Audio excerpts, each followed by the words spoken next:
Dan Sorrells, back in March, the Local Government Association came to have a look at your council in much the same way as Ofsted do with a school. The results then weren't great, but I believe you'd had feedback and it's much better. Yeah, the Local Government Association came in March and presented the council with some pretty stark realities. It laid bare some of the challenges that the council had.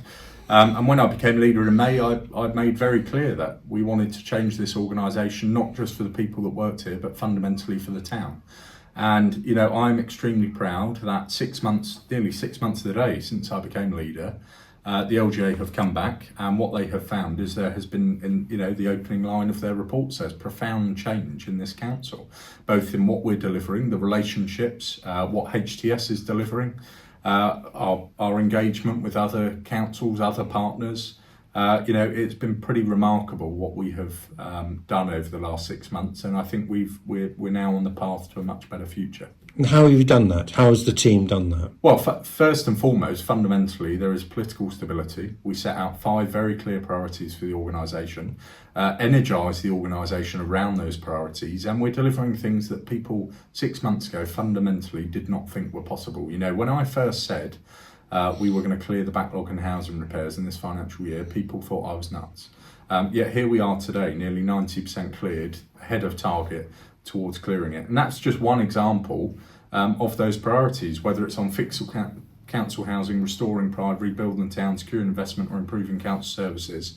On each and every one we are delivering. But this report went further than that. It's not just about what we're delivering that people can see, it's about the fundamental way in which the organisation works.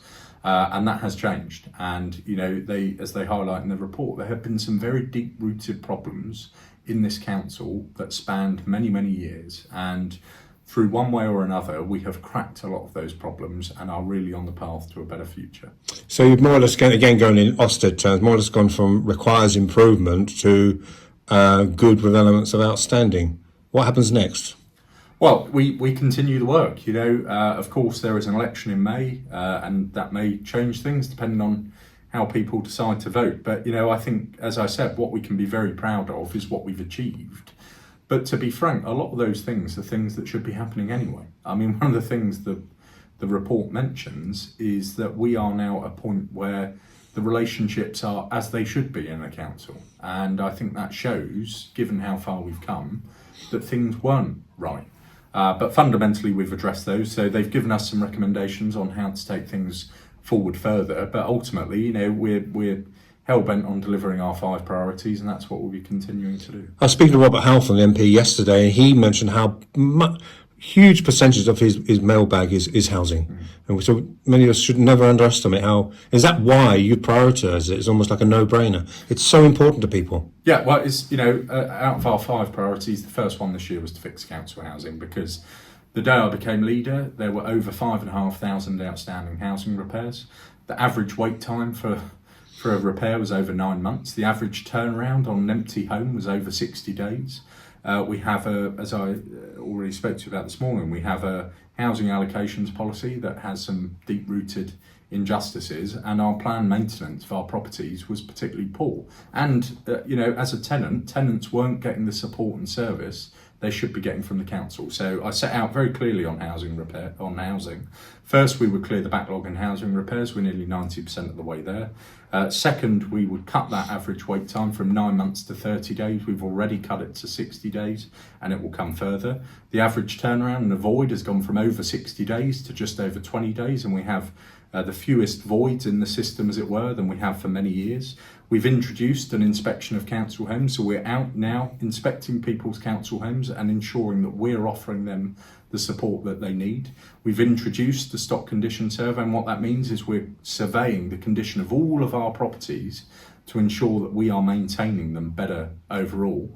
And we're bringing forward the biggest overhaul of our housing allocations policy to ensure that local homes are for local families. And also, is that part of that housing audit you said? You just said something to do with housing audit in Harlow. What does that mean, a housing audit?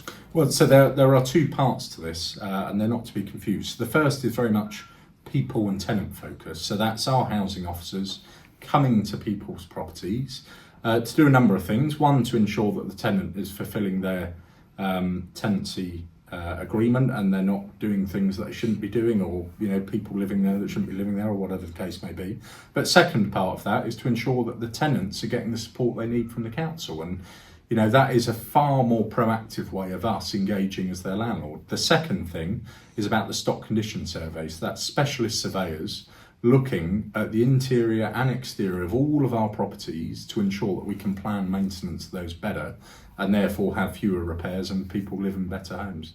We'll draw it back to that and conclude the report. So will the local government station come back at some stage, or are they satisfied with what you're doing? Well, they're to be frank, they're very pleased with what we're doing. They said to us in their feedback when they were here that it was one of the biggest transformations they've seen in the council in 6 months, and that is not feedback they give out lightly. So I'm extremely proud of what we've achieved, but I'm under no illusion that we have a great deal of work still to do to deliver our priorities.